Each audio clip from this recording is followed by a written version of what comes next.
So in this video, we will try to understand the celestial coordinate system.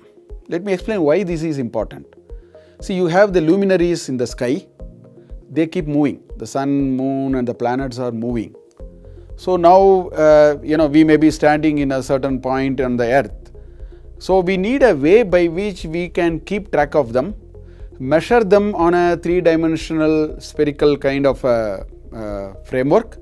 So this is fundamental to any astronomical observations, calculations and insights, whatever we want to make. Therefore, we need what is called a celestial coordinate system.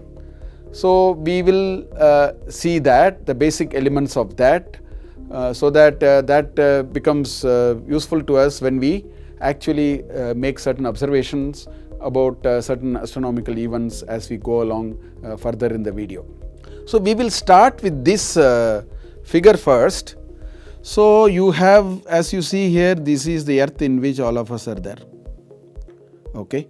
Then we have what is called a celestial sphere. This is the celestial sphere because you have stars at far off places and you have the moon and the sun and the planets. So imagine this celestial sphere to be analogous to the earth, but it's like a great circle. It's so huge that every luminaries can be accommodated into it. So this is the celestial sphere.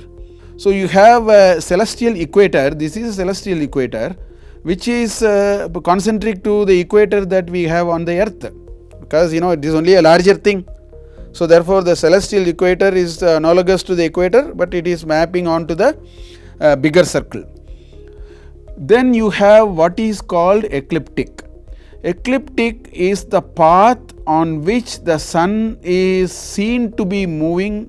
See, basically we observe from the earth and then we see that it is at a tilted angle in which the sun keeps moving in an ecliptic, in a path, and that path is called ecliptic, and it is tilted to the extent of 23.5 degrees. That's what we see. Just like we have the earth as a north pole and a south pole, you have a celestial north pole and a celestial south pole also, because it is only mapped onto the greater circle. So this is the first thing. So you have an ecliptic in which is traces the path of the sun on the celestial sphere, which is at an angle to the earth. You have the celestial sphere, you have the celestial equator, and you have the celestial north pole and the south pole. Then you can also have certain other coordinates. Suppose we are an observer standing somewhere, then highest point vertically up in the celestial sphere can be indicated as zenith, and diametrically opposite to it 180 degrees down, the lowest point for the observer is called nadir.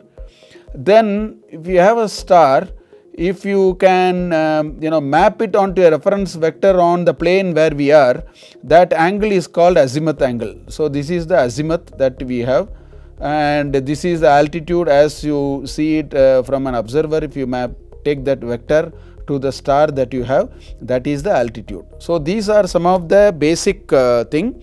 So to sort of summarize these, ecliptic is an imaginary line depicting on the sun's movement around the earth, as we were saying.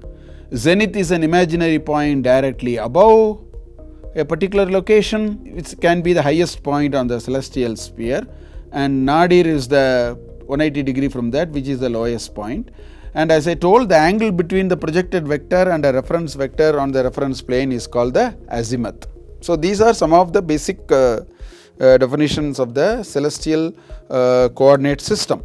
Now what happens is, the stars are almost stationary for us from our observation, but the sun, the moon and the luminaries, the planets and are moving. So therefore one can see it in the background of the stars. So what you see here is a simple representation.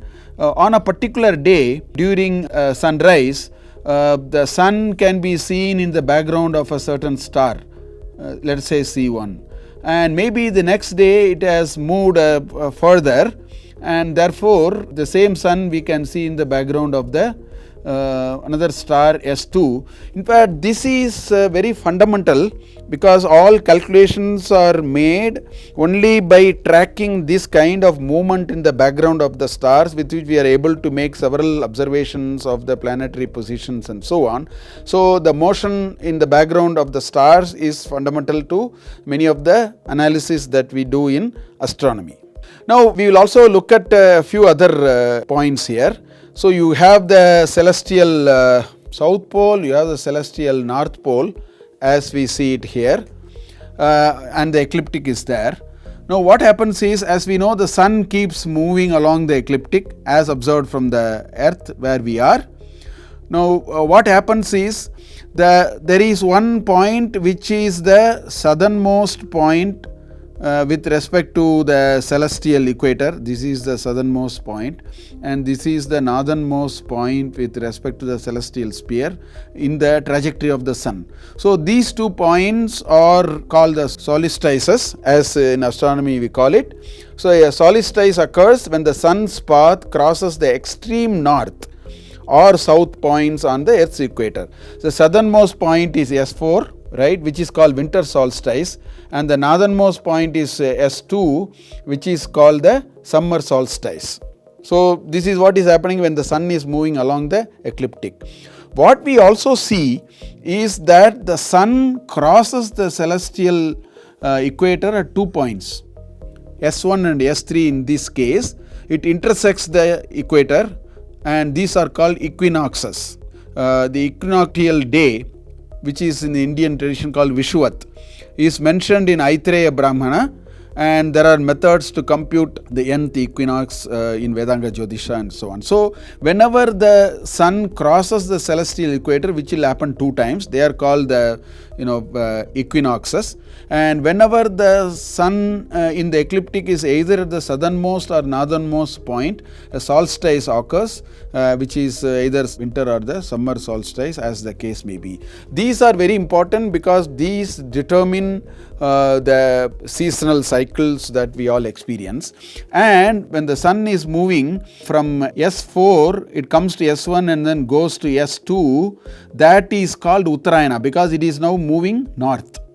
So, that in the Indian tradition is called Uttarayana. Similarly, after reaching S2, when the sun starts moving along the ecliptic towards S4, it is actually moving south, and that is called Dakshinayana. So, that is how the movement of the sun is tracked in our Indian tradition by using these terms like Uttarayana and Dakshinayana, then you have the Vishuvat and all that.